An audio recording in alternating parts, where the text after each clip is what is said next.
Alors, je suis Mickaël Guérin, donc conseiller formation pour le FAFCA, l'organisme qui finance les formations dans le domaine agricole.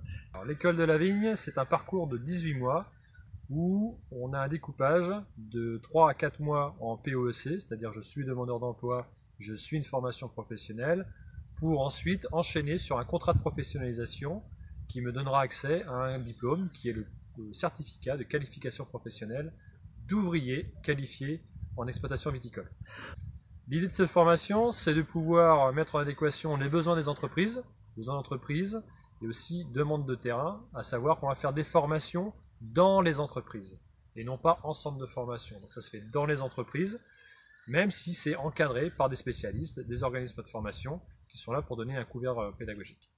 On apprend à devenir un ouvrier qualifié sur 2 modules obligatoires, qui est la conduite d'une exploitation viticole, la conduite et l'entretien de matériel agricole, et ensuite on a 5 modules qui sont variés en fonction des problématiques de chaque territoire, à savoir maladie ou tractoriste ou encore d'autres machines plus spécialisées.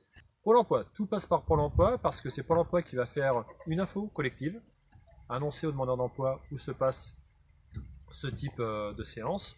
Lors de cette information collective, des personnes vont pouvoir faire une mise en situation, c'est-à-dire qu'on n'a pas besoin d'être expérimenté, d'avoir une connaissance des végétaux dans la vigne. Il y a une expérimentation qui est faite sur le savoir-être, le savoir-faire, mais pas de connaissances scientifiques. À l'issue de cette MRS, il y a une sélection qui est faite par des chefs d'entreprise. Donc on a un binôme de chefs d'entreprise qui va du coup avoir un entretien avec chaque demandeur d'emploi. Donc, si à la formation collective, il y avait 100 personnes, on en a grosso modo la moitié qui vont être en MRS, et au final, les employeurs recrutent 10 à 12 personnes pour suivre le parcours. Alors on a fait on a commencé dans le Médoc, et maintenant ça se développe du côté de Langon, et aussi sur le Libournais.